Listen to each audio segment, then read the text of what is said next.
marzo. Muy buenas tardes, señoras y señores. Rocío, buenas tardes, Rodrigo. Rocío? Buenas tardes a todo el mundo que esté en este momento seguro conectadísimo a este gran programa en directo, ya lo saben, a Vivir Bien, que hoy es jueves y tenemos a Javier Marina, está con nosotros. Sí, bueno, fin. Es que lo estamos viendo ya. Además aquí, la 1 de la tarde comienza a Vivir Bien, muchísimos contenidos, muchísima información y mucho entretenimiento también hasta las 2:30. Y Rocío, tenemos como siempre número de teléfono, tenemos correo electrónico. Por cierto, queremos decir que hemos recibido ya muchos mails a Vivir Bien para hacerse ese cambio virtual, pero que sigue abierto el plazo, es decir, nos pueden mandar una foto para que Ángela Navarro realice su cambio virtual y después Paco y Chus lo convertirán en realidad. Eso es, como nosotros, que no sé si vieron ayer el programa, pero estuvo bastante divertido y por qué no, un cambio de look siempre viene muy bien. Bueno, el número de teléfono, Rodrigo, como bien decíamos, 983 40 93 98. Y un correo, ya lo saben, una dirección de correo para sugerir temas o preguntar o concursar a vivirbien@rtvcyl.es. Facilísimo, está todo preparado, tenemos todos los colaboradores, están ya en su sitio. Los temas... Antes de presentar sumario, tenemos que decir también que, y hablando de concursos, para hilarlo todo, sí, es verdad, tenemos hoy los ganadores de del desayuno saludable, que ya saben que pueden ir a Saborea Té y Café y desayunar, además un desayuno muy rico con zumo, con café, con un bollo muy especial, así que de verdad no se lo quieren perder. No se lo pueden perder. Pues hoy otros 3 desayunos para todos ustedes, así que nos vamos a sumario y empezamos en A Vivir Bien. Jueves 3 de marzo comenzamos un nuevo programa cargadito de contenidos para seguir cuidándose. Les invitamos a un vino con nombre propio, el Chacolí, que también reivindica su lugar en Castilla y León. Y hoy nos explicarán por qué. Las mujeres somos sus principales consumidoras. Los productos cosméticos copan el mercado, aunque sus diferencias en calidad y en precio son más que notables. Prudencio Prieto nos explicará a qué se deben y hasta qué punto merecen la pena, tanto las más baratas como las más caras. El psicólogo Jesús Niño nos explicará los problemas derivados de las drogas, de su consumo y sobre todo de su dependencia. Conoceremos la historia de un escultor y ceramista que perdió la visión tras un accidente de trabajo. Sus manos nada tienen que envidiar a la de los mejores artistas. Verán por qué.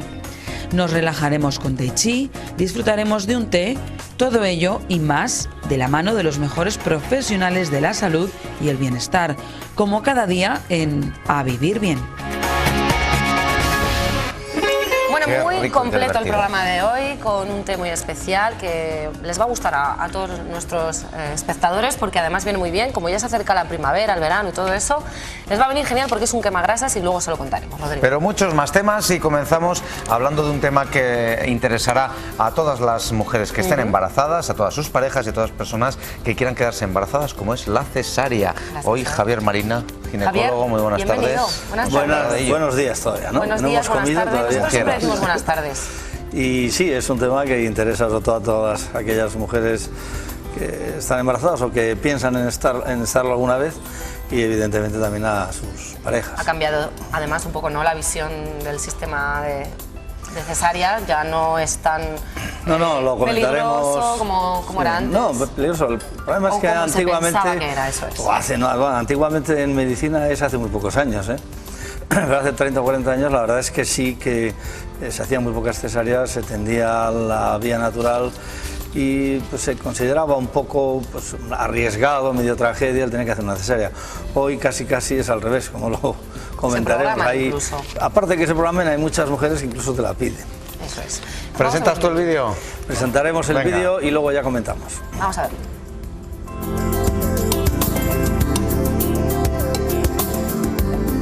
La cesárea es una intervención obstétrica que consiste en la extracción del feto a través de una doble incisión en el abdomen y en el útero de la madre. Las razones por las que se realizan cesáreas obedecen a causas muy variadas. Pueden derivar de factores maternales, bien porque la mujer posee una pelvis muy estrecha, a lo que se puede unir un tamaño desproporcionado del feto. Algunas enfermedades maternas también pueden derivar en cesárea: hipertensión grave y embarazo, cardiopatías descompensadas, nefropatías severas, enfermedades del hígado. Puede ocurrir también que sea el estado del feto el que obligue a practicar una cesárea por sufrimiento fetal anteparto o por la posición fetal, ya que puede presentarse de nalgas o de forma transversa. Entre las indicaciones urgentes durante el embarazo nos encontramos con el desprendimiento de placenta, la placenta previa, prolapso del cordón umbilical y sufrimiento fetal agudo. En los últimos años, en nuestro país, se ha producido un aumento considerable en el número de cesáreas practicadas. Cerca de un 25% de los partos que se producen terminan en cesárea. Algunas autoridades médicas esgrimen que un buen número de estas intervenciones podrían haberse evitado. Entre las razones que los expertos argumentan para justificar este aumento están las derivadas de los cambios sociales registrados en los últimos años, como el aumento de la edad materna o el incremento de gestaciones que se consiguen mediante fertilización artificial. Otros motivos esgrimidos por los analistas del tema son la comodidad que supone un parto programado y también la práctica de la medicina defensiva ante el temor de los médicos a ser demandados por alumbramientos que acaban mal. Bueno, pedimos en principio disculpas a todas aquellas personas que, porque no hemos avisado, es algo natural, es la vida misma, pero bueno, no hemos avisado que las imágenes podían herir un poco la sensibilidad, ser un poquito duras, pero bueno, es natural, ¿no? Es natural, y yo creo que son seleccionadas un poco menos duras, yo creo, casi que las del parto por vía vaginal, ¿no? Porque aquí pues poco se ve, más que los guantes del profesional y la cabeza del niño, ¿no? Pero sí es verdad, que comenzando por lo que en el vídeo se decía, la cesárea obedece a dos causas, materna y fetal, pero junto a esas, digamos, causas, digamos, clásicas, ¿no? Como hemos visto en el vídeo, del sufrimiento fetal agudo, que la placenta se desprende antes de tiempo, que la placenta ocluye la salida, lo que se llama placenta previa, evidentemente un niño no puede salir por ahí, o el sufrimiento fetal agudo, o el prolapso de cordón, ¿no? Que la señora rompe bolsas y se prolapsa el cordón, ¿no? Pues la verdad es que esos son casos extremos y que ahí no cabe plantearse la menor duda. O problemas como el que tuvimos aquí de un niño, Rodrigo, que finalmente y desgraciadamente ha fallecido, que salió que tenía todo el aparato intestinal fuera. Claro, pero esos ya son casos además extremos, que se acompañan de malformaciones, etcétera, que bueno, eso evidentemente pues, es impensable que puedan salir de otra manera, ¿no? Lo que pasa que sí que se plantea, y eso lo hemos puesto en el vídeo, el porcentaje de cesáreas que hoy por hoy se hace, ¿no? Y que efectivamente hay una lucha entre unos clásicos o unos profesores y otros, en el sentido de que ¿se podrían evitar cesáreas? Pues probablemente sí, o por lo menos un porcentaje de ellas, ¿no? ¿Qué es lo que pasa? Que la medicina en este momento, y sobre todo en nuestro país, también en otros, ¿no? Pero sobre todo en el nuestro, está muy o excesivamente judicializada. Entonces, ante el temor de que un niño pueda tener algún problema, por pequeño que sean, porque hoy se presentan demandas por cosas tan esdrújulas como que un niño tiene un dedo pegado o que tiene un tema en el ano que es imposible saber hasta que nazca, por ejemplo, ¿no? Y entonces, pues ante esas tesituras, pues lo que se hace es tirar por la puerta al medio y sacar al niño en muchos casos, ¿no? ¿Eso qué hace? Que se conlleven porcentajes de cesáreas que incluso en muchos hospitales están por encima del 30%, cuando la OMS habla del 15, el 20%. Por ahí. Decíamos que muchas veces se practica cuando la situación es extrema, pero es muy habitual, ¿no? En la época que estamos. Está claro, si estamos en muchos hospitales en el 30%, está claro, cada 100, 30 nacen por cesárea. ¿En qué casos en concreto? Al margen de los que hemos dicho aquí, el problema es como una pescadilla que se come la cola, porque bien es verdad que la vuelta, que no sé qué. No, pero muchas mujeres, por ejemplo, cada vez se ven menos parejas con más de un niño, o dos. Cierto. La media es en 1, algo, no llega a 2. Pero sí que es verdad que la paciente que de primeras ha tenido una cesárea, de segundas, lo normal, casi siempre o en la mayoría de los hospitales, es programarla una cesárea ya. Con lo cual, el número de cesáreas cada vez aumenta más. Por un lado, por las nuevas que tú incluyes, por toda esta patología que hemos dicho, y todas aquellas que vienen ya con cesárea anterior. y que lógicamente las programas son necesarias. ¿Pero por qué es normal esto? ¿Porque lo piden ellas? Porque No, sí que es cierto también que muchas mujeres piden que sea cesárea simplemente para no sufrir y para no tener... Eso está en el programa y es verdad, claro. Es verdad, y muchas, también es verdad que luego hay que hacerlas ver que una cesárea no es irse a tomar un vino, y tiene muchos más riesgos, por ejemplo, como cualquier otra intervención quirúrgica en la que se abre el abdomen. Es que no deja de ser una incisión, ¿no? Claro, no, es una intervención quirúrgica en toda regla, y además con un sangrado importante, traumática. En fin, no es un parto normal de los que una señora, una secundípara o una tercípara pare hoy y mañana tranquilamente pasado voy a ir a casa. ¿Cómo es la recuperación de una cesárea? Evidentemente más lenta. Sí es verdad que cada vez acortamos más los tiempos, las incisiones las hacemos más pequeñas y las pacientes, hay muchas, yo por ejemplo las suelo mandar a casa en 48 horas o 72 como mucho, ¿no? ¿Por qué? Porque la recuperación en este momento no es aquello del caldo de gallina y de los 7 días en la cama para un parto normal. Pero sí que quería decir otra cosa, y es las cesáreas que en este momento se programan por un problema claro. En España hay aproximadamente 1 millón de parejas estériles, reconocido, que se puedan o que vayan a ponerse en tratamiento. Claro, una fertilización in vitro consigue un niño, pero ese niño es un niño, digamos, entre algodones, es decir, ¿quién se arriesga, salvo que el parto venga estupendamente bien y muy rápido, a que ese niño tenga algún problema con el costo, no económico, sino de todo tipo que ha costado, ¿no? Valga la redundancia, que ha costado, ¿no? ¿Algún problema que se pueda derivar de la cesárea? Las cesáreas tienen muchas mujeres, yo siempre recuerdo y siempre cuando hablo a los que empiezan siempre les digo lo mismo. La cesárea es una operación que bien hecha en manos expertas no tiene casi ningún problema, pero tiene algunos. Yo, las 2 o 3 mujeres que a lo largo de ya mi dilatada vida profesional he visto morirse de una cesárea, las 2 o 3 han sido siempre por un embolismo de líquido amniótico, una cosa impredecible. El líquido amniótico, por los diferentes vasos que se abren y se cortan durante la intervención, penetra en el torrente circulatorio y produce una embolia. Me acuerdo del caso de una señora que ya había parido, estaba en la habitación y estaba su marido todo contento y salió a decirle a la enfermera, oiga, que a ver si nos ponen la cuna del niño. Cuando entró la mujer estaba con la risa, pero había fallecido. Es decir, esa es la problemática mayor, esa y las hemorragias por desgarros en la sutura, vamos, en la incisión, niños muy grandes que hay que abrir mucho el útero y rompen algún vaso grande, en fin, pero lo más impresionable es, no cabe duda, esa muerte cuando das por hecho que ya todo ha acabado.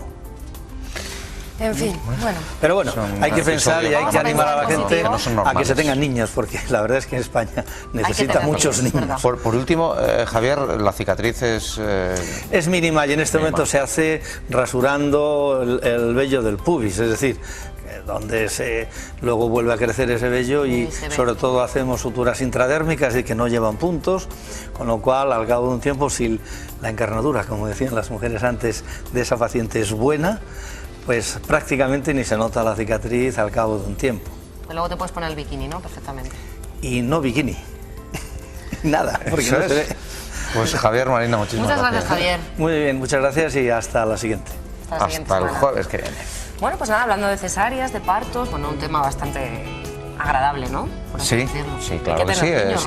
Siempre el tener un niño es algo muy bonito y que bueno, que la mayoría de la gente quiere probar alguna vez en su vida. Así que nosotros desde aquí animamos. Sí. A ver si te animas tú. Vamos a ver un vídeo elaborado por nuestra compañera Reyes, que va a hablar de un tema que además yo creo que les va a interesar muchísimo, el tema de los medicamentos. Polimedicados en concreto. La medicación esporádica es, para muchos enfermos, un horizonte lejano. Y es que los pacientes polimedicados pueden llegar a tomar medicamentos entre 3 y 14 veces diarias. Solo un tercio de ellos consigue organizar sus fármacos en un máximo de 4 tomas, tal y como recomienda el Instituto de Medicina americano. Píldoras cada 6 horas, pastillas cada 8, sobres 2 veces al día o 3, son fórmulas muy comunes para indicar el modo en el que debe ingerirse cada fármaco. El problema llega cuando la persona tiene más de uno, puesto que según indican los expertos, los pacientes malinterpretan estas instrucciones a la hora de consumir los medicamentos y esto puede provocar efectos adversos. Múltiples fármacos y múltiples dosis al día. Al final, los pacientes acaban distribuyendo la medicación de forma caótica y el riesgo de incumplimiento y de efectos secundarios se multiplica. Así lo explica Leo Rodríguez Mañas, jefe del Servicio de Geriatría del Hospital Universitario de Getafe. Según los resultados del estudio, la medicación que debía tomarse 3 veces al día se repartía de la siguiente manera. Entre la primera y la segunda toma, el 52% no dejaba transcurrir ni 4 horas. Entre la segunda y la tercera, más del 60% dejaba pasar entre 5 y 6 horas. Esto significa que entre la tercera dosis y la primera del siguiente día pasan más horas de las previstas para mantener un adecuado tratamiento. Cuando aún tienen niveles en sangre del fármaco, se toman otra pastilla, por lo que el riesgo de alcanzar niveles tóxicos se incrementa. Sin embargo, cuando pasa más tiempo del indicado sin ingerir la medicación, el fármaco no les está haciendo nada. Es importante mantener una concentración constante para conseguir el efecto terapéutico. Para evitarlo, los autores de esta investigación proponen que todas las medicinas se indiquen hasta un máximo de 4 veces al día, pero con pautas más claras, con el desayuno, con la comida, con la cena y antes de la cena.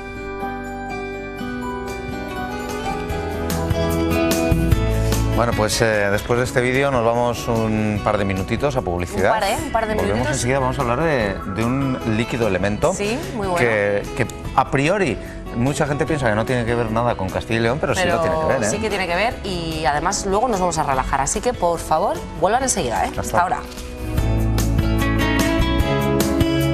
¿Sabe usted decirnos en qué consiste la homeopatía?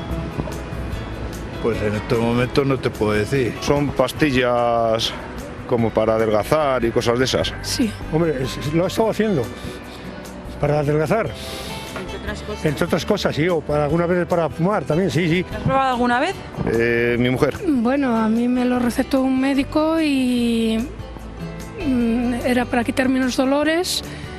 Bueno, hizo su efecto y lo dejé, pero hace muchos años, claro. Pues nada, tomaba unas pastillitas, unas cosas que te daban y un líquido un poquito amargo y entonces pues bueno, pues parecía que te quitaba un poquito el hambre, pero yo porque tenía entre 8 o 10 kilos de más y me quedé muy bien. Sí, pastillas. ¿Parece que es efectiva? Pues estuvo una temporada y luego lo dejó. Entonces, la temporada que estuvo, si se acompaña de todo lo que conlleva, de dieta, de deporte, pues es efectivo todo, pero luego lo dejó y... Sí, funcionó. A mí me resultó estupendamente, a mí, por lo menos a mí, a otro no sé, pero la realidad es que sí que lo he hecho, sí. Hombre, en teoría lo que tengo entendido es que es lo más natural que hay. Una medicina singular. 2 meses, por lo menos 2 meses, y en esos meses te puedo asegurar que fueron, me parece que de 10 a 12 kilos. Que hay homeópatas, hay...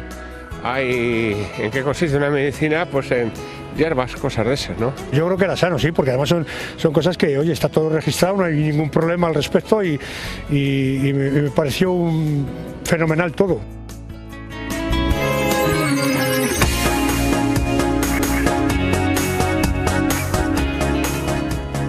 La palabra homeopatía fue empleada por primera vez en 1808 por el doctor alemán Samuel Hahnemann. Es un método terapéutico que consiste en administrar al paciente pequeñas dosis de una sustancia que, en dosis elevadas, provocaría en una persona sana la aparición de manifestaciones patológicas. Pero en el enfermo que presenta manifestaciones similares, en dosis infinitesimales es curativa. El principio de similitud, que ya fue formulado por Hipócrates, establece un vínculo entre la acción terapéutica de una sustancia medicamentosa y su poder toxicológico.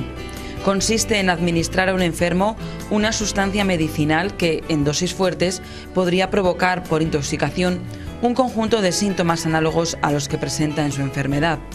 Aplicando el principio de similitud, la homeopatía utiliza los efectos terapéuticos de las sustancias, atenuando su toxicidad utilizando muy pequeñas dosis hasta un nivel denominado infinitesimal. Por ejemplo, la ingestión en dosis grandes de la árnica provoca determinados síntomas como dolor muscular, hematomas, fiebre. Sin embargo, Preparada según el método de fabricación homeopático, el árnica alivia estos síntomas. Muy bien, interesante. Y ahora sí ha llegado el momento de conocer, a mí es que esta palabra me encanta encima. ¿Ah, sí? Me encantaría saber de dónde proviene, que creo que nos lo va a contar a continuación Borja. Muy buenas tardes. Hola, buenas tardes. Bienvenido, porque es súper curioso, chacolí. Es un nombre como muy... Sí, sobre la etimología del chacolí se ha escrito mucho. Está claro que corresponde a un método de elaboración, a una forma de elaborar un vino que es muy tradicional en el norte de España, en el norte de Castilla y León, de hace muchos siglos, y que hoy forma parte de una polémica que se ha generado. Total, una polémica total. Después hablaremos de esa polémica. Hoy está con nosotros, nos acompaña Borja Suárez, portavoz de la Diputación de Burgos, para hablar de este, como decía yo antes, líquido elemento que blanco. A priori parece que no tiene mucho que ver con Castilla y León, pero tiene muchísimo que ver. Nos lo va a explicar, pero vamos a conocer a fondo ese chacolí. ¿Vale? Con Vida de Galicia, vamos a verlo. Ni vinos de la Arlanza ni Ribera del Duero, las bodegas burgalesas van mucho más allá y lo podemos ver en el norte de la provincia, donde hoy tomamos un vino que pocos saben lo mucho que tiene de burgalés. ¿Quieres un chacolí? Bueno, vamos a tomar un chacolí en Miranda. Puede parecer algo extraño esto, ¿no? Pero no lo es. Bueno, pues no lo es. Para mi generación puede que sí, pero para la de nuestros padres es algo muy normal, ¿no? Ellos desde niños convivieron con el chacolí. Bueno, desde niños convivían a la hora de pisar la uva y recoger en la viña, pero no para beber, claro. Pero sí, desde luego que vieron como la parte vieja de Miranda era un sitio muy popular para tomar chacolí. Un vino muy conocido en Miranda, la Bureba o el Valle de Mena, pero quizá no tanto en el resto de la comunidad. Con lo que es el chacolí, porque yo no sé si en alguna ocasión te ha preguntado la gente, ¿es vino? ¿Es sidra? Sí. ¿Se sabe qué es el chacolí? Sí, bueno, sí, el chacolí es un vino blanco que se recoge la uva que no termina de madurar, pues quizá por las condiciones climatológicas, que eso genera que tenga poco grado y tenga acidez. Y luego a partir de su fermentación lo que provoca es que este vino luego tenga algo de carbónico, algo de aguja, y fresquito, pues es un vino aromático y muy agradable para beber. Una tradición que se perdió, pero hoy se recupera gracias a esta nueva marca, Término de Miranda.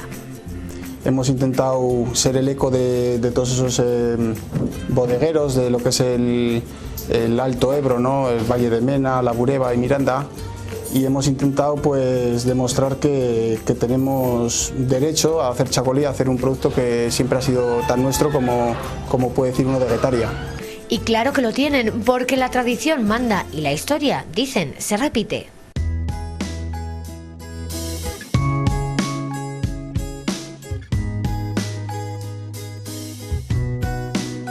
El vino en Miranda es que se ha llamado así, vino chacolí. Si queremos tomarlo igual en documentos, pues lo vemos en el mismo Pascual Madoz de 1850, aquel gran diccionario de todos los lugares de España y de ultramar, en el que habla de su historia, localización, producciones. Pues ahí ya nombra que en Miranda el vino que hay es el chacolí. Documentos que encontramos incluso en esta biblioteca del Colegio Sagrado Corazón, antiguo convento de los franciscanos. Y luego sí que he encontrado aquí en la documentación, de la poca que hay de los antiguos franciscanos cuando se compra toda la propiedad, el monte este de convento, que son 16 hectáreas, eran fincas muy pequeñitas todas. Entonces son unas 30 y pico, por lo menos 8 eran viñas y bastantes más. Y están ahí los documentos de compra de una viña y en fin. O sea que es un documento que certifica que en esta colina pues estaba lleno de pequeñas viñas. Hasta una calle llamada Chacolí, porque aquí todo gira en torno a este vino que se comercializaba en las propias tabernas, también llamadas Chacolí. Eran bares en los que por esta época, más o menos, estábamos atentos a que en la puerta pusieran una rama, aquello indicaba que ya estaba a la venta el vino nuevo.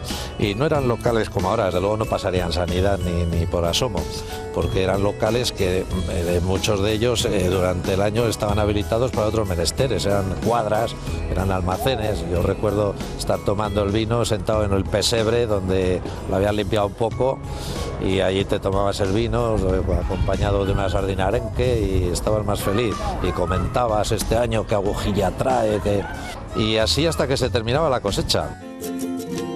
La recuperación de esta tradición perdida pasa por la propia elaboración del vino, pero el proyecto por el que apuesta la Diputación de Burgos va más allá. Estamos en un lugar donde se pretende realizar una plantación de vid de dos tipos. Un banco de germoplasma donde se pretende guardar las plantas silvestres que son dioicas, plantas masculinas y femeninas que todavía se conservan en el norte de Burgos, concretamente en los valles de Angulo y Mena.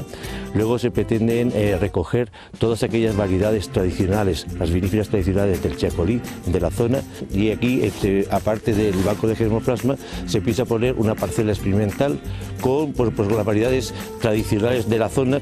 Y además esta parcela se convertirá en un centro de interpretación de Chacolí, todo por recuperar algo que les pertenece, y por ello brindamos. Por término de Miranda. Por término de Miranda, eso es. Por el término de Miranda y por el Chacolí, sea donde sea, internacional, mundial.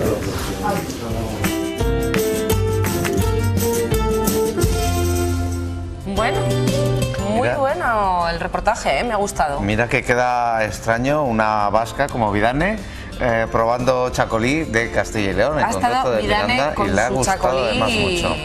100% fiel ha sido, ¿eh? Sí. Ha sido muy bueno el reportaje, me ha encantado. Cuéntanos, ¿a qué sabe el Chacolí? ¿Cómo se cata el Chacolí? Bueno, el Chacolí más a lo que sabe a Chacolí, porque es un producto ya plenamente consolidado en cualquier mercado y sobre todo en el mundo del vino y sobre todo en el norte de España. Yo creo que el Chacolí representa la historia y el patrimonio de muchos mirandeses, de muchos burevanos y de muchos vecinos de las merindades, en definitiva del norte de Burgos, que han visto crecer sus familias, sus generaciones en torno a un producto que les ha identificado y que les ha aglutinado y que desde hace 5 décadas se ha ido perdiendo en favor de otros cultivos y que ahora se quiere recuperar. Y además se quiere recuperar con unas garantías de producción que sean equiparables al resto. Cuando todos tengamos las mismas armas para competir en un mercado, yo creo que el Chacolí de Miranda, el Chacolí de las merindades, el Chacolí de la Bureba, esa denominación de origen que se quiere llamar Alto Ebro, tendrá también un posicionamiento claro y recuperará muchos de los valores patrimoniales, históricos y sobre todo muchos de los valores que todos los mirandeses y todos los vecinos de Norte de Burgos tienen en torno a un producto muy típico, en torno a un producto muy tradicional y que siempre se ha hecho en nuestra tierra desde hace ya muchísimos años. ¿Hay mucha diferencia entre el Chacolí de aquí, de Miranda, de esta zona, al Chacolí tradicional, por ejemplo, de Guetaria, en cuanto al sabor? No, la única diferencia es una barrera administrativa. Es una barrera que hemos creado los políticos para defender un producto por encima de otro. Y lo que queremos ahora es romper esas barreras para que el productor, el bodeguero y el agricultor de Castilla y León y de Burgos tengan las mismas ventajas o los mismos inconvenientes que el resto para producir un producto que se llama Chacolí, que es un método de elaboración y que recoge, insisto, el interés de muchas personas en recuperarlo, nada más. Claro, porque ¿dónde podemos encontrar actualmente, dónde podemos encontrar el Chacolí? ¿Dónde podemos hacernos con este maravilloso caldo?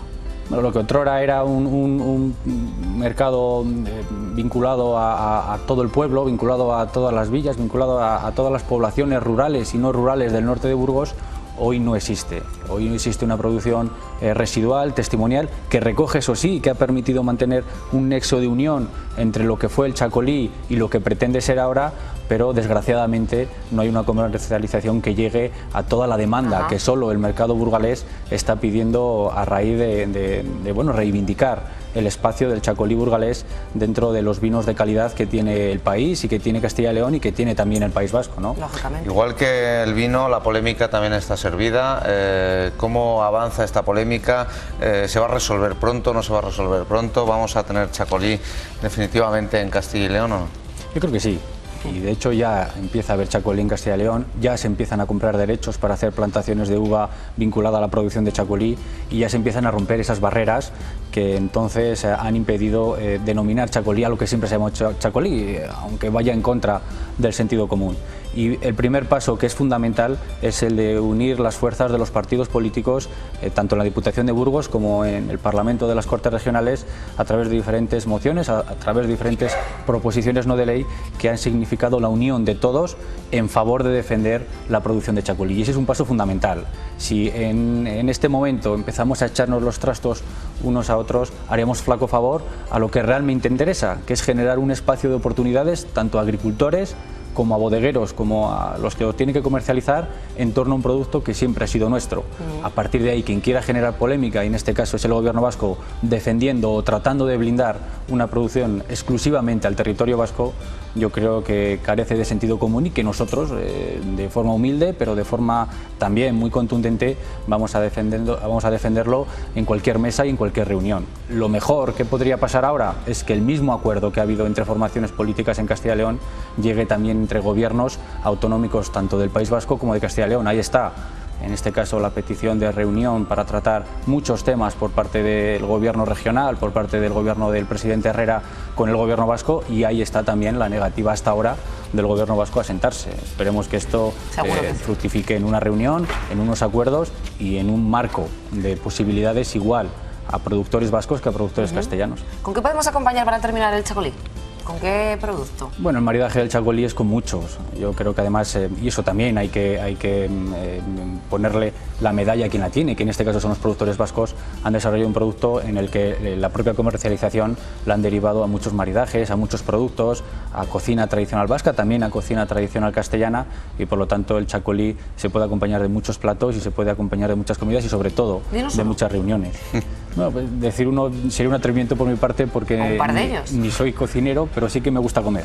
Pero el chacolí siempre se ha vinculado a esas carnes asadas, a esos chuletones, a ese bacalao, a esos pescados. Tenía que haber hecho esta pregunta.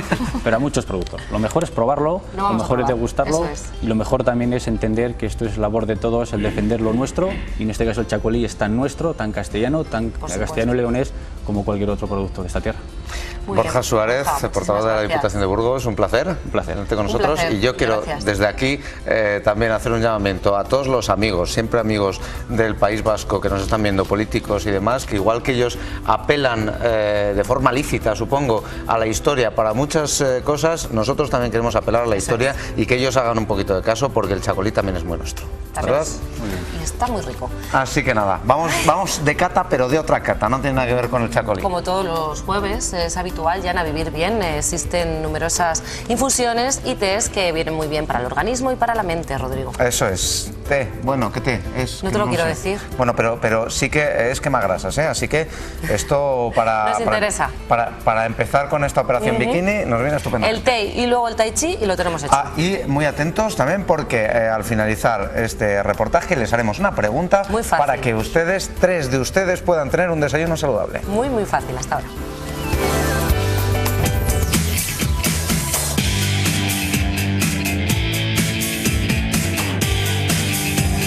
Hoy es jueves y como cada jueves ya saben que nosotros probamos el té, degustamos el té en A Vivir Bien y conocemos todas sus propiedades. Estamos en compañía de José Manuel de Prado. Muchísimas gracias, buenos días por estar con nosotros. Buenos días, Rocío. Bueno, una semana más vamos a probar el té y si la semana pasada estuvimos hablando de tés blancos, esta semana vamos a hablar de un té rojo con un aroma muy especial. Me encanta, vainilla. Sí, es un té rojo puer. Es uno de los tés rojos, en concreto es un té rojo de la provincia de Yunnan, en China, y es un té rojo semifermentado, es decir, estaría a medio camino entre un té verde y un té negro, con unos meses de fermentación. Las principales propiedades de este té rojo puer es que es adelgazante. Es lo que iba a decir, no es un quemagrasas. Se denomina quemagrasas, no es algo que digamos nosotros, que nos los inventemos, está ya demostrado científicamente en los libros que hablan de tés escritos por médicos y demás. Se habla de este té como un té que acelera el metabolismo del hígado, se genera más bilis y se metabolizan más grasas en nuestra ingesta diaria de alimentos. Que los tés rojos entonces funciona. Nos van a venir muy bien para el veranito, ¿no? Para la silueta. Funciona, pero sí que es verdad que hay que tomar pues una cantidad mínima diaria, de 2 o 3 tés diarios. No más. No más. 2, 3 hasta 1 litro de té repartido en todo el día, y de esa manera pues nuestro hígado metaboliza más grasas. Tanto es así que la gente que padece de enfermedades hepáticas no puede consumir este té. Ajá, eso es algo... Es una recomendación importante. Muy importante, sí, señor. O sea, cualquier persona con una enfermedad hepática no debe, de hígado, no debe consumir este té o cualquier té rojo. Cualquier té rojo. Sí que es verdad que el té puer es el más potente en este aspecto, pero los tés rojos todos en cierta manera crean esta aceleración en nuestro hígado y por lo tanto mayor metabolización de grasas. También mitiga el mal humor. Sí. ¿Sí? Ja, ja, ja, ja. Sí, es un té también conocido porque elimina toxinas, aparte de grasas, también alcoholes, otro tipo de toxinas que tenemos en nuestro organismo, pues ayuda a eliminarlas. Y activa nuestro humor, es un estimulante, es un té fuerte, es un té de desayuno, de merienda, con alto contenido en teína, entonces nos activa, nos estimula y nos despeja para, digamos, por ejemplo, para estudiar, para una tarea de concentración, viene muy bien. Además, el de todo lo que les hemos contado, que tiene propiedades adelgazantes, que mitiga el mal humor, está muy rico, ¿no? Porque con ese aroma a vainilla, a quien no le apetece tomarse un té, ¿verdad? Sí, es verdad.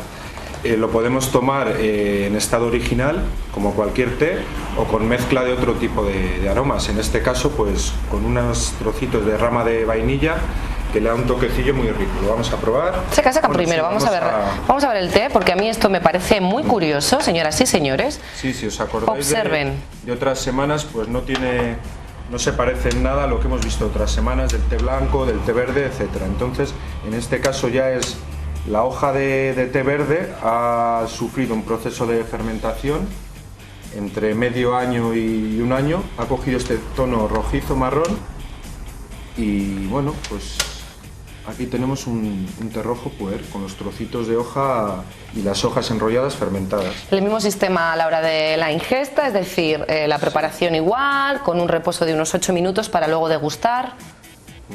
8 minutos, si recuerdas, era solo para el té blanco. Para el té blanco. Porque el té blanco es el más suavecito. Para este té con 3-4 minutos con 3 o 4 sería suficiente. La mitad. Que es rápido. Fabuloso. Bueno, pues vamos a probar nuestro té de la semana, el puer también le hay con otros tipos de frutas, ¿no? Sí, aquí en Saboreate y Café lo tenemos con frutas tropicales, lo tenemos con naranja y limón y lo tenemos con pasas y lima. 4 sabores diferentes. Bueno, también sin azúcar, no por nada, pero no requiere tampoco, ¿no? un edulcorante. Este té en concreto ya es un poco más amargo, entonces sí que se puede echar un poco de azúcar, pero a la gente que nos gusta mucho el té, pues nos gusta apreciar los aromas y tomarlo sin azúcar. Pues nada, José Manuel, nos quedamos aquí en Saboreate y Café. Nos vemos la semana que viene. Degusten el té y pruébenlo sobre todo. Gracias. Muy. Pero ¿cómo te lo pasas? Rico, ¿Cómo te lo pasas, Rocío? Me lo paso muy bien. Luego, claro, que catar tés requiere una concentración muy grande. Qué morro. Qué morro.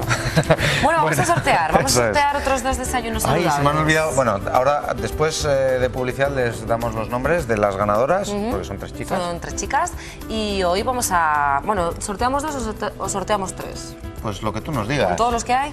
Venga, vosotros 3 desayunos para esta semana. La pregunta es muy facilita. ¿Cómo se denominan los tés rojos? Eso lo acaban es, de el nombre técnico. escuchar. Eso es, el nombre técnico. Ya saben, nos envían el nombre, la dirección de correo, el DNI, todos los datos que ustedes quieran a vivirbien@rtvcyl.es. Nos ponemos en contacto con los ganadores y a desayunar. Eso es imprescindible, nombre y DNI. Así que ya lo saben. Y a vuelta de publicidad damos esos nombres. María Jesús Marcial lo sabe, dice yo lo sé, pero a ti no está te por ahí, vamos a dar. María Jesús Marcial, también está Prudencio. Volvemos enseguida y seguimos en Hasta ahora. Hasta ahora. Las personas que hablan más de 2 idiomas podrían tener un menor riesgo de desarrollar problemas de memoria, según un estudio del Centro de Investigación Pública para la Salud en Luxemburgo. En este estudio participaron 230 hombres y mujeres con una media de 73 años que habían hablado o hablaban en la actualidad entre 2 y 7 idiomas. De los participantes, 44 decían tener problemas cognitivos y el resto del grupo no tenían trastornos de memoria. Los investigadores descubrieron que aquellas personas que hablaban 4 o más lenguajes eran 5 veces menos propensas a los problemas cognitivos en comparación con aquellas que solo hablaban 2 idiomas.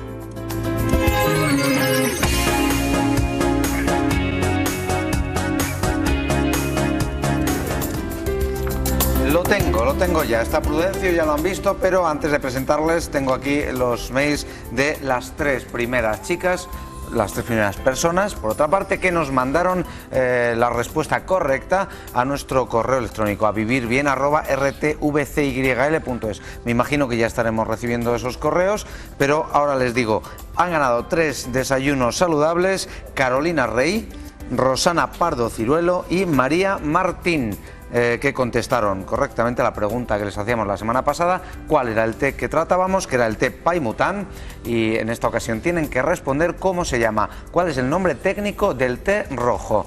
Y dicho esto, ya ahora sí, Prudencio Prieto, muy buenas tardes. Buenas tardes. ¿Te gusta el té? Sí, y lo he tomado mucho, no últimamente. Depende también un poco de las culturas de los pueblos. En mis vivencias en el exterior, pues llegaba a las 4 de la tarde, 4 y media, y era sagrado. Se paralizaba todo y te tomabas el té. Y luego, incluso algo curioso, contraproducente para algunos, en un ingreso hospitalario les ponían a los pacientes... ¿Tuyo? ¿O de...? No, de la gente que había allí, no de mío, de cualquiera que iba. Tenían siempre el termo lleno de té para que bebiesen té. Depende también de la enfermedad que tuviesen, claro. Y depende del té que le pongas. Sí, ¿sabrías responder a la pregunta que hemos planteado? ¿Lo digo? No, te pregunto si lo sabrías responder. No. Si me vais a dar el premio, sí, claro. Si quieres me tapo los oídos, si quieres dar pistas a la audiencia, yo me tapo los oídos como si no hubiera oído nada. Como decía aquel pastelero de tus pasteles. Bueno, hoy vamos a hablar de un tema que dejamos pendiente la semana pasada, como son los cosméticos, pero antes hemos sacado esta mañana a Prudencio Prieto de una reunión importante, una reunión que además se ha tratado de un tema que va a venir muy bien para Castilla y León. Perfectamente, además yo estoy convencido de lo mismo. Entre el 14 y 17 y 18 de noviembre se va a celebrar en Castilla y León y en la ciudad de Valladolid la 5ª Cumbre Mundial del Microcrédito. Esto dicho así pues puede parecer una historia más mercantil. Sin embargo, uno de los objetivos que tiene, que a mí además me ha impresionado, es que se pretende que 178 millones de familias, en torno a unos 700 millones de ciudadanos, están viviendo por debajo del umbral ya de la pobreza con $1, bueno, malviviendo, con $1 al día. Y es uno de los temas a tratar. Han pedido la colaboración y la presencia de los consumidores a través del Consejo Económico y Social, y la Secretaria de Estado de Asuntos Exteriores la está presentando hoy. Y hay unas cifras horrorosas, pero horrorosas desde el punto de vista de cómo es posible que esta gente pueda vivir así. Y se va a tratar en Valladolid esos días, vendrá Su Majestad la Reina a presentarlo y todo esto, pero va a ser un acontecimiento muy importante para Castilla y León, y especialmente para el mundo de la hostelería, que como no puede ser de otra forma, bien les viene. Bueno, hay que mover esto. Y viene la contradicción esa. Yo venía pensando, bueno, y ahora yo voy a hablar de la cosmética como algo que, bueno, que se supone que te da satisfacción, te da imagen. Pero hay que hablar de todo, Prudencio, es lo que decíamos también. Por eso estamos aquí sentados, porque hay que hablar de todo y afrontarlo todo. Pero también hay que hablar de otros problemas que también nos ocupan. Además, que es una cosa curiosa, el otro día cuando lo hemos anunciado, pues creo que hay como unos 20 y algún correo, y uno de ellos dice: cuando me levanté por la mañana tenía la cara como un balón. Luego lo comentamos. Sí, ¿no? Bueno, después lo comentamos, porque hemos salido a la calle para hablar de esos problemas de la cosmética barata, la cosmética cara. Lo vemos y volvemos enseguida. Sí, compro algún producto cosmético, pero... Pues eso la mujer se encarga de ello, más o menos. ¿Que si suelo comprar? Bueno, cuando los necesito. Un poco para la cara y tal, vaya. ¿Cómo? ¿De perfumería? Bueno, pues sí, las cremitas para la cara, para las manos y cosas del cuerpo. Normal. De eso nada, hija. Solamente uso Floyd de lo de antes para la barba y nada más. Pues productos un poco majos de precio, porque me gusta tratarme bien el cutis. Pues L'Oreal y... ¿cuál es la otra? Bueno, cambio, varío mucho porque dice que cambiar. Siempre la misma marca, hija, no me tengo que fijar en nada. Soy muy soy muy exclusivista en eso. Miro el prospecto y lo que me haya ido habitualmente bien anterior. O sea, lo que me haya ido bien, eso lo compro. Pero vamos, si hay promociones o alguna cosa, solo aprovechar. Dicen que es bueno cambiar de crema. Pues mira, siempre veo lo que veo en televisión, digo voy a probarlo. Luego leo el prospecto, claro, por supuesto. Pues lo leo más o menos para el tipo de piel que es, aunque antes me oriento a la tienda, claro, me orientan un poquito.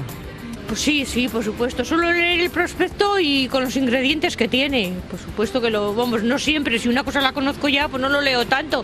Pero si es una cosa nueva, sí que lo leo. No, siempre compro lo mismo. La misma marca para mí, para la crema de la cara. ¿Y se fija en la fecha de caducidad? Claro, sí. También, aunque suele ser a largo plazo, ¿no? Lo que no siempre me fijo, pero vamos, generalmente sí. Pero como yo lo compro, lo consumo y vamos, no lo guardo, no lo dejo ahí. Aparte tengo mi tienda habitual donde compro que me asesoran. Bueno, después de visto esto y rápidamente, Prudencio, porque además nos queda poquito tiempo y yo sí quiero incidir en algo importante, yo creo que hoy debemos tratar aquí, es esos productos, esos comercios donde se venden productos de maquillaje, productos cosméticos muy baratos, que después pasa lo que has dicho tú, que se levantan con la cara como un balón. El cosmético es enorme, numéricamente hablando, en el producto que se nos pone a la venta. Pero incluso muchas veces es prácticamente válido como para interpretarlo como medicamento, pero en casos concretísimos. Y quede claro que el cosmético no es un medicamento, sin embargo, sería muy prudente a la hora de comprar un cosmético de los múltiples docenas de productos que hay a disposición del consumidor, por lo menos ver las etiquetas. Nos decía este correo, me levanté por la mañana y que tenía la cara como un balón. Le habían comprado un producto para que se diera por la noche, que además lo cura todo, lo arregla todo, porque tiene una planta de no sé qué historias, comprado en no sé dónde, pero sin una cierta fiabilidad. Como las mantas para el reuma, tuvo ¿no? que salir corriendo, por ejemplo, y tuvo que salir corriendo rápidamente al médico, que el médico cuando lo ve, se ha podido usted ahogar esta noche, porque claro, la inflamación era de tal suerte que no podía ni respirar. Tenemos que ser cuidadosos, leer las etiquetas. El cosmético no solamente se puede comprar en una alta tienda especializada, hay otros establecimientos que también, pero hay otros que no reúnen los mínimos exigidos para llevarte un producto con calidad. Como en algunas ocasiones no sabemos si el producto puede ser o no puede ser, o puede tener algún antialérgico o algún problema que te puede producir esas alergias que nos denunciaba este hombre, lo mejor y lo más prudente que podemos hacer es comprobar si donde lo hemos comprado, no nos merece la confianza suficiente, porque sería también muy inteligentemente por parte nuestra, a la hora de comprar un producto de este tipo, es que el dependiente o dependiental estuviera lo suficientemente capacitado y preparado como para que te asesoren. Pero sobre todo, y como eso no ocurre todos los días, leer detenidamente la etiqueta, leer igualmente si tiene fecha de caducidad o fecha preferente, no comprar tarros porque son más baratos, que son enormes, porque el tiempo también lo deteriora, y en definitiva, cosmético que duda cabe, ya lo empleaban, por ejemplo, 4000 años antes de Jesucristo, los faraones y la servidumbre de los egipcios, los romanos, los griegos, o sea que no es nuevo, y más en este tiempo, en los tiempos que nos toca vivir, que la imagen es el punto de partida de cualquier situación empresarial, comercial, de presencia física. Y no digamos ya en la casa que nos encontramos, que yo cada vez que vengo aquí tengo que pasar por una sala para que me pongan guapo, aunque bueno, lo de guapo ya es entrecomillado. Guapísimo, claro que sí, hombre. Y ya saben, si tienen alguna duda, alguna vez algún problema con estos cosméticos o con estos productos, pues acudan a la Unión de Consumidores, que allí resolverán muchos de sus problemas. Con mil amores intentaremos aclarar los conceptos, porque bueno, lo del cosmético queda como algo así para las señoritas y para los hombres, y luego el cosmético no solamente como regenerador y embellecedor, sino sencillamente como cuidado exquisito de nuestras partes del cuerpo, porque lo hay para todo, y cuando digo para todo, puedes pensar lo que te dé la gana, que aciertas. Pensaré lo que me dé la gana, claro que sí. Prudencio, muchísimas gracias. A vosotros. Espero que no tengas tomates en los calcetines, porque nos vamos a quitar los zapatos y vamos a hacer un poco de tai chi. Bueno, yo los tomates que tengo en los calcetines son de un todacien que decía otro, son de 2 duros, porque yo recuerdo al jefazo aquel mundial que llevaba unos tomates impresionantes y parece ser que aquellos calcetines le habían costado 1000 euros. Qué poca vergüenza tiene la gente. De verdad, claro que sí. Bueno, vamos a hacer tai chi. Gracias, Prudencio. A vosotros. Bueno, Aquí estamos en el plato de Vivir Bien, hemos estado escuchando atentamente a Prudencio y estamos con María Jesús Marcial, monitora de Tai Chi Qigong. Bienvenida, María Jesús, ¿qué tal estás? Muy bien, ¿y tú qué tal, Rocío? Muy bien, yo creo que Prudencio no tiene tomates en los calcetines. Yo creo que no, que ha mentido. Y si son tomates, son ecológicos, Son ecológicos, seguro. de los que nos gustan, eso es bueno. Cuéntame, porque decías, estábamos hablando, ya saben ustedes que todos los jueves María Jesús nos acompaña para disfrutar esos 10 minutos de esta técnica, de este arte marcial, como es el Tai Chi y el Qigong. Y venía un poco así diciendo, creo que no lo han hecho bien en casa la semana pasada. No, Cuéntame. me han comentado que el ejercicio que hicimos el otro día que les costaba. Entonces hoy vamos a repetir un poco esa historia. Y para que no los que se suban al carro de nuevas, vamos a recordarlo. Sí. Bueno, pues nada, te dejamos. Muy que bien. disfrutes, a disfrutar, a relajarse con Tai Chi Qigong. Hasta ahora. Gracias. Nos colocamos pies paralelos, más o menos anchura de las caderas, anchura de los hombros, una postura que estemos cómodos. Normalmente hemos estado trabajando de arriba abajo, ¿vale? Y el otro día os empecé a meter la idea de transferir el peso de una pierna a la otra. ¿Vale? Es un poco diferente, pero son movimientos básicos de Tai Chi. Lo que hemos estado haciendo hasta ahora era Qigong y ahora os estoy metiendo un poco de Tai Chi. Es un poco más difícil, suele resultar un poco más difícil, pero como todo se puede aprender. La idea es, fijaos, veis que balanceo, además lo hago exagerado para que lo podáis ver, y voy de un lado a otro. ¿Qué sucede? En este giro, tengo que girar la cintura. Cambio el peso, tal cual estoy, que estoy un poco de espaldas, a donde cambio el peso y giro. A veces sucede que cuando giro he vuelto a cambiar el peso o estoy girando para el lado contrario. La verdad es que hay un montón de formas de hacerlo mal. Entonces, fijaos, peso a vuestra derecha. Si tenemos el peso a la derecha, giramos la cintura a la derecha, de tal manera que queda el peso y el tronco en el mismo lado. Cambiamos el peso tal cual y volvemos a girar. De esta manera estamos produciendo que una pierna se vacíe, la otra se llena. Estamos creando un engrase natural para todas las articulaciones, para los tobillos, para las rodillas, para la cadera, para la cintura, ¿vale? Para las lumbares. La cabeza va con el tronco, a donde vaya el tronco, ¿vale? Imaginaos la nariz y la boca con el ombligo. Cambiamos el peso y giramos. Los brazos por delante de vosotros con los hombros relajados, las palmas se miran y más o menos a la anchura que estás marcando. Y lo que hacemos es, los brazos no se mueven, simplemente es como si estuviera transportando algo que cojo de un lado y lo llevo al otro lado con el giro. Lo cojo y lo giro.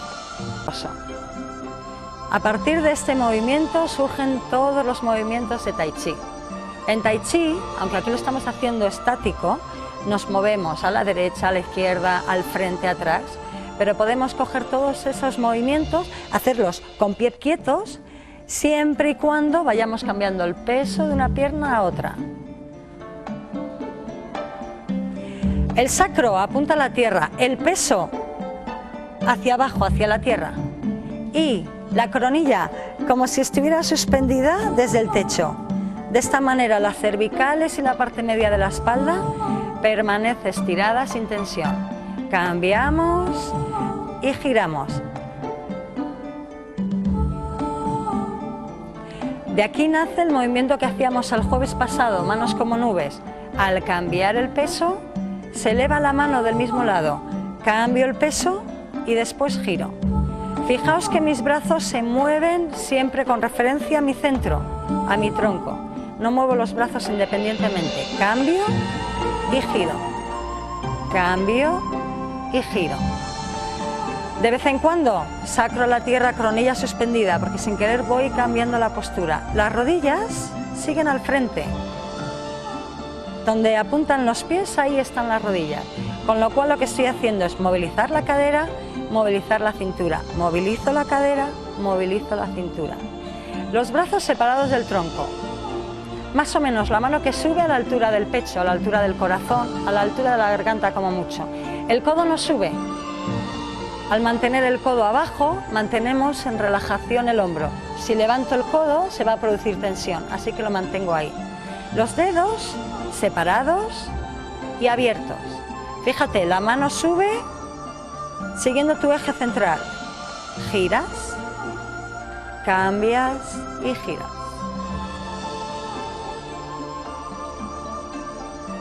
Haremos más cositas, basándonos en esta misma idea de transferir el peso de una pierna a la otra y girar un poquito la cintura. Podemos meter la respiración. Si lo hacemos muy despacio, cuando cambiamos el peso tomaríamos un poquito de aire, cuando giramos soltamos el aire. Volvemos a cambiar, volvemos a tomar un poco de aire, giramos y soltamos. No hace falta que cojamos mucho aire, un poquito y soltamos un poquito. El ritmo, el de vuestra respiración. Escuchad vuestro cuerpo, escuchad vuestra respiración.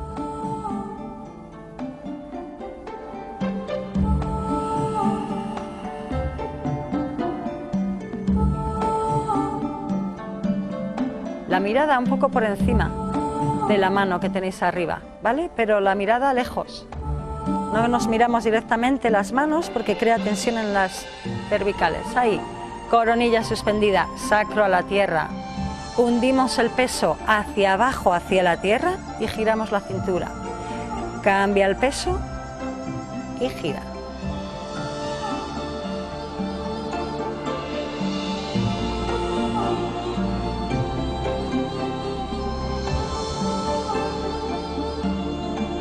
Al principio lo podemos hacer robotizado, haciendo los dos movimientos para distinguirlos, dar claridad a nuestro cerebro, que analice el movimiento y luego buscamos la fluidez, que no haya interrupción. Cambio el peso, termino de cambiar, ya estoy girando, termino de girar, empiezo a cambiar.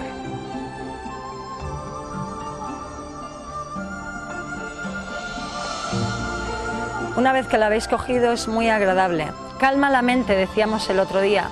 También para problemas digestivos, para hacer mejor las digestiones, para problemas de gases. Todo lo relacionado con el aparato digestivo. Y aparece el aparato digestivo de aquí, cómo digerimos las ideas, cómo trabajamos con ellas. Eso del aparato digestivo no sé si va por mí. En general, voy a dejarlo ahí. Los muy nervios, bien. ya sabes, cuando estamos con los nervios. Es verdad. Muy relajados y muy bueno para el aparato digestivo. Bueno, Sí. yo no sé qué más quieren nuestros telespectadores. Es que hay que practicar Tai Chi Chi Kung todos ¿Verdad? los días. Sí, sí, sí, Con María- es lo mejor. Además es que es muy fácil con María Jesús. Es muy fácil, aquí hacemos cosas muy básicas para que todo el mundo pueda hacer, así que lo puede hacer cualquiera. Bueno, nos vemos el jueves que viene, ¿eh? Hasta el jueves. El jueves que viene vamos a hacer más cositas. Pero antes te voy a contar algo. Ya sabes que yo con la noticia curiosa tengo que estar aquí contigo y contártela a ti porque sé Ya que se me entero de sé todo. que me entiendes bien. Fíjate bien, vamos a hablar de aquellos conductores. ¿Sabes por qué los ingleses conducen por la izquierda? Es algo curiosísimo. Tiene historia, ¿eh? Bueno, en la Edad Media, la libertad de movimientos durante los torneos. Los caballeros tomaban sus lanzas con la mano derecha y competían con la mano del rival. De hecho, la costumbre del sentido provenía de una ulterior separación entre clases sociales que otorgaban a caballeros y nobleza el derecho a moverse hacia la izquierda, mientras que el pueblo y los pobres en general tenían que utilizar la derecha. También con el descubrimiento del Nuevo Mundo, te diré, María Jesús, que los cocheros utilizaban el látigo de fustigar con la mano derecha, mientras tenían el control de las riendas con la izquierda. ¿Qué te parece? Muy interesante, yo no tenía ni idea, ¿eh? Pues ya lo sabes. Nos vamos a publicidad, volvemos enseguida, hablamos de psicología en muy poquito tiempo. Hasta ahora. Gracias.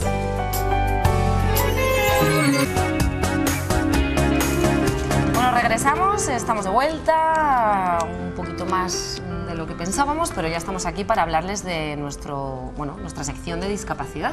Eso es, son las 2:07 y antes de entrar dentro del mundo de la psicología, en esta ocasión trataremos de las drogas, vamos a hablar de esa sección que tenemos siempre de discapacidad. En concreto hoy hemos visitado un invidente. Un invidente que además elabora, bueno, a mí me recuerda mucho a la película de Ghost. Sí, no voy a ¿no? decir más. ¿Por qué? Bueno, pues porque es ceramista, así Eso que es. ha estado con el Vidane.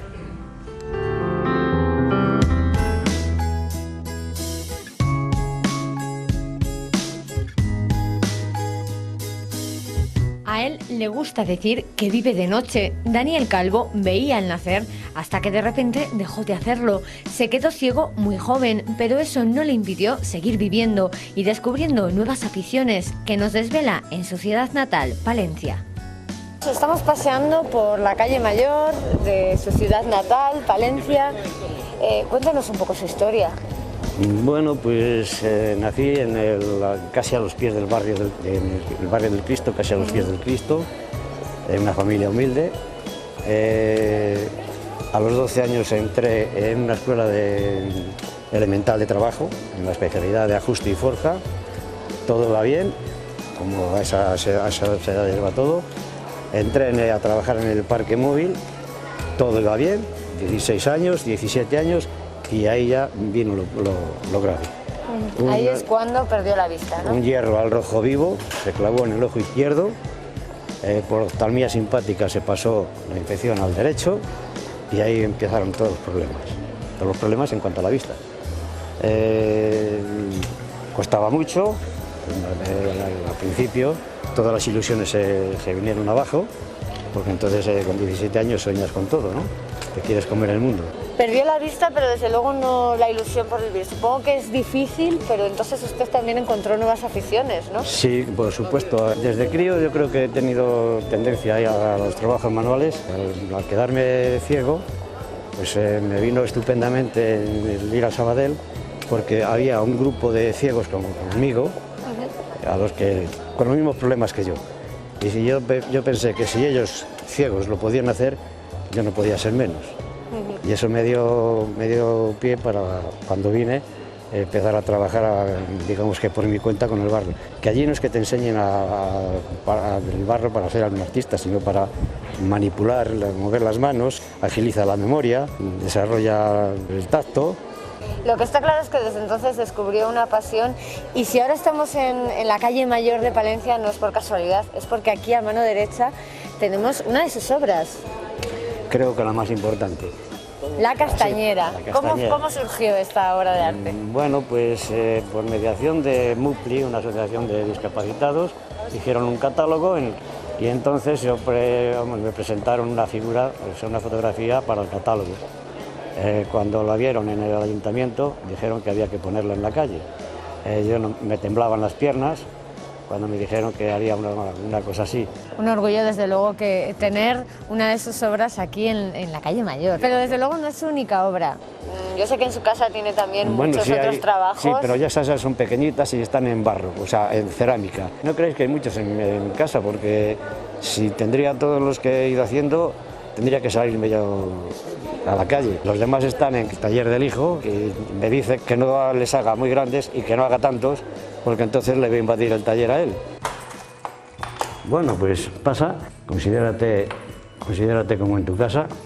Bueno, y aquí tenemos otro ejemplo más, ¿no? No es la Castañera. Esto es como veis en el título, a ese lado, le pone el título... Agricultura. Agricultura, con toda la idea, no es error de imprenta, ¿eh? ¿Y por qué Agricultura? Porque es cultura, es agricultura, y el paisano cuando estaría trabajando ahí horas y horas, estaría de aquel vermú, ¿no? ¿Y de cuándo es esta obra? Esta es la última que he hecho, está hecha el año pasado. Daniel, y pasamos de una de sus últimas creaciones a quizá de las primeras, ¿no? Que tenemos aquí a mano derecha, vemos, es una especie de una pieza de ajedrez. Sí, el caballo. El caballo que está hecho, lo normal es que el ceramista lo hace en el torno y yo utilizo la torneta. Es un plato que tendrá una altura así como todo esto, el plato arriba, entonces yo trabajo, le doy vueltas con una mano, nada de con el pie, y trabajo con la otra, porque el torno no he sido capaz de dominarle, me domina a mí. Al poner los dedos para poder ver, yo tengo que utilizar los dedos, entonces para poder ver lo que estoy haciendo, si pongo los dedos, esto está girando, borraría, a lo mejor acierto y hago una marca buena, pero lo fácil es que borre la que yo he querido hacer. Claro, la forma de trabajar también es diferente. Aquí estamos viendo también la Castañera, si me va a permitir que la coja. Es también de las primeras piezas que... Que es la versión en miniatura de lo que acabamos de ver, ¿no? En la calle Mayor. Con alguna variante, pero es esa.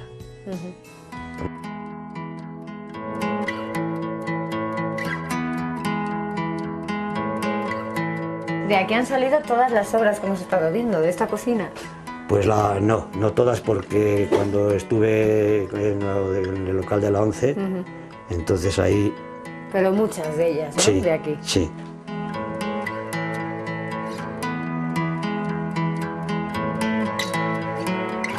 Bueno, y una afición esta que también ha cogido su hijo, como bien nos decía, que se dedica profesionalmente a esto también, ¿no? Que vive de ello.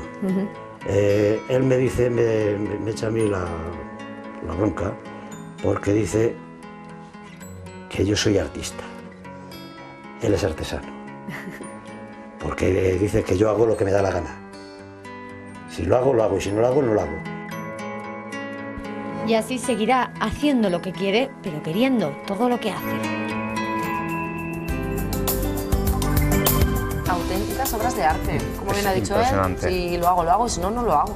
Nuestra más sincera enhorabuena, de verdad, a esta persona, a este invidente que es ceramista y que hace esas obras de arte maravillosas. Y muy bueno, además. Pero son las 2:14, vamos a cambiar de tercio, vamos a hablar de algo que nos preocupa absolutamente a toda la sociedad de Castilla y León, especialmente a muchas madres que están preocupadas por el que harán sus hijos por la noche, por ese consumo masivo de drogas. Y cuando hablamos de drogas no hablamos solo de las drogas típicas que se puedan escuchar, como puede ser el speed, como puede ser la cocaína, sino también hablamos del tabaco, del alcohol, del cannabis y de cosas que provocan la muerte a muchísimas personas al año. Jesús Niño, buenas tardes, psicólogo. Hola, buenas tardes, muy bien. Bienvenido, acompañado, presentarnos al invitado. Bueno, primero antes de presentarle, si me permites, voy a felicitar por el premio.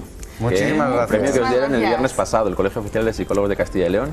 Lo hicimos, el lunes ya. Fue un placer. Que os lo merecéis. Gracias. Por fomentar la psicología y la profesión de los psicólogos, con lo cual, de nuevo, enhorabuena. Muchísimas gracias, Jesús. Presento a Eduardo, es Eduardo Pérez Mulet, es el psicólogo y es responsable del plan sobre drogas de la Diputación de Valladolid. Buenas tardes. Con lo cual es una persona que sabe mucho sobre drogas y nos va a contar ahora un montón de cosas sobre el tema. Estábamos hablando en bambalinas, ¿no? Antes de que comenzase el programa, vamos, el cuarto bloque de programa, sobre los jóvenes actualmente, que no solo preocupan esas drogas, como bien ha comentado Rodrigo, ¿no? O sea, la cocaína, el speed, sino que también el alcohol y el tabaco, ¿no? Que es algo que sanitariamente hablando es lo que más consecuencias. Efectivamente, nosotros cuando se nos representa en la mente la palabra droga, inmediatamente nos vamos a la cocaína, a la heroína, a los opiáceos, al speed, a las anfetaminas. Y entonces, por toda la tradición que tenemos a nivel cultural y social, el alcohol y el tabaco no lo identificamos como droga. Nos cuesta mucho asociarlo a la palabra droga. Sin embargo, sabemos que responde a todos los patrones de lo que es una droga, es decir, son sustancias que generan adicción, que pueden provocar un síndrome de abstinencia y que, bueno, pues las consecuencias sanitarias, como decías tú, son muy graves, porque el número de víctimas, el número de problemas que ocasiona a nivel social, sanitario, es enorme, o sea, no es comparable con el resto de las drogas. Pero como socialmente están muy asumidas y existe la costumbre de consumirlas de manera normalizada, pues no se identifican con lo que son las drogas realmente. ¿Cómo podemos analizar nuestra sociedad, la sociedad de Castilla y León, la sociedad, bueno, en su caso viene representando a la Diputación Provincial de Valladolid, pero me imagino que sea una constante en toda la comunidad? ¿Cómo podemos analizar esta juventud en cuanto a las drogas? Pues mira, la verdad que la situación de partida, lo estábamos comentando antes también, es contradictoria. Hace un par de días ha saltado a los medios de comunicación que había unos consumos muy elevados de cocaína y nosotros, la verdad, hombre, no es para lanzar las campanas al vuelo, pero sinceramente los datos que tenemos de las últimas encuestas a nivel escolar y a nivel de la población general son ciertamente esperanzadoras, porque hemos visto reducciones de consumo, pues por ejemplo, a nivel de alcohol, si hablamos del consumo habitual, pues hemos pasado de un 53% a un 35% del año 2004 al año 2008. Y si hablamos del consumo de tabaco, pues lo mismo, o sea, el tabaco a diario ha pasado del 21 al 12%. Entonces estamos hablando de reducciones de consumo en muchas franjas, tanto de la población como de los estudiantes, como de diferentes sustancias. Y luego, como decía, pues hay datos contradictorios y que parece que hay un repunte de los opiáceos y de cocaína. Lo que sí que estamos viendo, que quizá es lo que, bueno, lo más pesimista en cuanto a la observación de los datos, es que la edad de consumo cada vez se retrasa más, ¿no? O se estabiliza, no hay cambios, y entonces los chavales cada vez empiezan antes a consumir lo que son las primeras sustancias de inicio, el alcohol y el tabaco, y luego ya pasan al cannabis. Estamos hablando de una media de los 12 años y medio, 13 años para el inicio del consumo experimental de sustancias. Desde el apartado donde usted trabaja, ¿no? Desde la Diputación Provincial, ¿qué mecanismos de prevención estáis utilizando, a lo mejor a nivel publicitario, a nivel de acudir a los colegios, a los institutos, a dar charlas? ¿Cuáles son los mecanismos Pues psicológicos? mira, nosotros tenemos que partir de la base de que las drogas son un tema muy complejo que depende de muchísimos factores, no se puede hablar de una causa única, sino que hablamos de factores de protección y de factores de riesgo, ¿no? Entonces tratamos de trabajar desde muchos frentes distintos, desde la familia, ayudando a los padres y a las madres a que sepan cómo prevenir el consumo de drogas en sus hijos, en los institutos, en los colegios, a nivel de ayuntamientos, a nivel de sensibilización, a nivel de medios de comunicación. Entonces son muchísimos palios distintos los que tenemos que tocar para conseguir cambios. Esta es una pregunta para los dos, cualquiera de los dos puede responder, porque tratamos de psicología y yo no sé la psicología hasta qué punto puede liberar cuerpo y mente de las drogas y cuáles son las edades más difíciles. Bueno, yo colaboro, como sabéis, con la Diputación en algunos de los programas que plantea Eduardo, ¿no? El programa de formación a padres y madres, que es el programa Moneo, que consta de 8 sesiones, 4 sesiones de 2 horas cada una, son 8 horas en total, y otro programa para la prevención del consumo, sobre todo de alcohol y tabaco, en temas de conducción, ¿vale? ¿Cómo trabajamos con los adolescentes? Bueno, cuando el foco de atención son los adolescentes, lo que hacemos son estrategias, recursos para saber decir no, sobre todo a esa primera incitación por el consumo. Con lo cual se trabaja en una serie de sesiones y con una serie de dinámicas, sobre todo temas de role-playing, además de dar información de qué son las drogas, qué producen y sobre todo eso, las consecuencias fatales. Con los padres trabajamos también una primera fase, en la primera de las sesiones, con la información sobre qué son las drogas y a partir de ahí les damos también estrategias para intentar trabajar con los jóvenes. Es decir, edades más complicadas, como planteas, sobre todo son los 12-13 años. Son edades en el paso de primaria, sabéis que primaria finaliza a los 12 años y paso a secundaria. Los adolescentes, los chicos de estas edades tienen relación con otros chicos mayores en un contexto diferente. Vas hacia un colegio habitualmente a un instituto, donde, por tanto, como decíamos, el contexto, los estímulos, las variables que afectan son diferentes. Y a partir de ahí es importante que tengamos, que sepamos dar recursos a esos adolescentes, a esos jóvenes y también a los padres y a las madres. Fundamental que en casa se trabaje, es un factor, como decía Eduardo, de protección. Toda la formación e información que tengan los padres son trascendentales para el futuro consumo de los hijos. Eso es verdad. Las normas, como decía antes Jesús Niño, las normas, en plan, como ha pasado con el tabaco, ¿no? Se prohíbe fumar en los establecimientos, ¿funcionaría de alguna forma también? Sí, totalmente de acuerdo. O sea, las normas entendidas como fijar unos límites adecuados, por ejemplo, dentro de la familia, son fundamentales. Y una de las sesiones del programa Moneo que comentaba Jesús se basa precisamente en que los padres aprendan a tener una supervisión muy activa con los hijos y fijar unas normas que marquen el comportamiento, que les hagan responsables y que sean capaces de predecir las consecuencias de sus acciones. Y eso en el tema de las drogas es fundamental, porque si tú no tienes una percepción de riesgo de tu comportamiento, difícilmente vas a poder prevenir el consumo de drogas. Los adolescentes se caracterizan por eso, entre otras cosas, ¿no? Por no percibir las posibilidades del riesgo, ¿no? Las consecuencias futuras, con lo cual hay que hacerles conscientes de todo eso. Se les puede hacer consciente con información, lo cual hacemos con bastante facilidad, esa información la tienen bastante accesible, pero a veces no con la formación necesaria. Es necesario hacer, es como decimos, dinámicas, trabajos concretos, específicos, para que ellos sean conscientes de esos riesgos. Me ha parecido muy interesante algo que has comentado. Yo no sé si es la mayoría de los casos o no. Hablabas de hacer comprender a los padres lo que son las drogas y yo creo que ahora mismo en esta sociedad los padres o los nuevos padres que tienen a sus hijos ya de 15 o 16 años son los que han vivido toda la época de la psicodelia, del hipismo, esos años 69, etcétera, etcétera, donde se pusieron de moda las drogas y parecía que quien no consumía droga pues era como un marginado de la sociedad. Entonces, yo no sé hasta qué punto los padres no conocen ahora mismo qué son las drogas y cómo hay que entrarlas también. Sí, los padres de luego conocen bastante lo básico, pero sobre todo la preocupación que tienen es, yo creo, digna de elogio. Es decir, la preocupación la tenemos. Lo que hace falta es que tengan los recursos que a veces no los tienen. Lo que plantea Eduardo, normas y límites claros son esenciales para el futuro comportamiento de los hijos. Los hijos no nacen con una predisposición a beber y a consumir.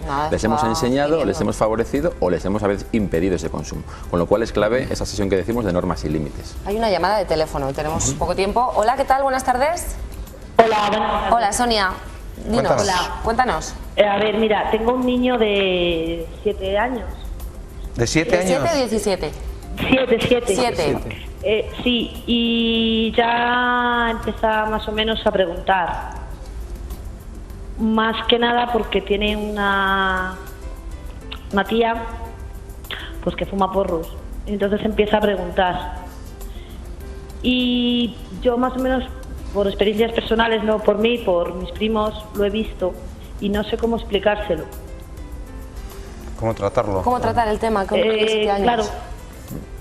Más que la información, bueno, sí, no, muy pequeño, ¿eh? Con un niño de 7 años la verdad que es muy pequeño todavía y entonces no les puedes hablar a unos niños de esa edad de sustancias que lo que van a hacer es despertar más el interés que otra cosa. Entonces yo creo que hay que trabajar con él pues una información muy suave, a lo mejor sobre alcohol y tabaco, pero muy suave, y luego pues lo que comentábamos antes de las normas y otros factores de personalidad como la autoestima, por ejemplo, como la capacidad de tomar decisiones adecuadas, como la responsabilidad, la autonomía. A lo mejor es como el niño ve a su tía, ¿no? Quizás. Claro, lo que pasa es que yo creo que ahí Sonia lo que tiene que hacer, más que dar información, como dice Eduardo, que puede ser sencilla, ¿no? O leve, por así decir. Sí, sobre todo la actitud, la predisposición de la madre, que el niño vea que es un tema que se puede tratar en casa, que no es ningún tema tabú, que no le preocupa excesivamente, pero que más adelante se hablará del tema. Quiero decir, sobre todo la sensación que transmites a un niño puede ser a veces en decirle que no te voy a contar esto o ser tajante. Cuando te preguntan, lo que haces es justamente también que la curiosidad se dispare. Con lo cual yo creo que muchas veces lo que buscan es la percepción de que los padres, en este caso, dicen, bueno, es un tema importante, lo iremos hablando y lo iremos aprendiendo con el paso del tiempo. Sobre todo tranquilizarles y darles la información que se adapte a la edad, como planteaba. Bueno, Sonia, muchísimas gracias. Te dejamos tu número de teléfono por si quieres hablar con él. Tenemos que despedir, no nos queda tiempo. Muchas gracias, Sonia. Gracias. Gracias, Sonia. Bueno, pues se nos acabó el tiempo. Yo lo que sí que sugeriría es más que a lo mejor hablar con el niño, sugerir a la tía que no lo haga delante del niño. Pero yo no me voy a meter luego en... No, muy bien, seguramente que estamos de acuerdo. Pues muchísimas gracias a los dos, Eduardo, Jesús Niño, bienvenidos siempre los dos y seguiremos hablando sobre la psicología, que es muy importante para nuestra vida. Un placer. Nosotros nos vamos a vivir bien, vuelve mañana vuelve. Te despedimos hasta, señoras y señores, hasta el miércoles. Rodrigo Arcinuño se nos va de vacaciones hasta el miércoles que viene, así que mañana les espero aquí en directo a todos ustedes. Chao. Adiós, compañeros. Chao.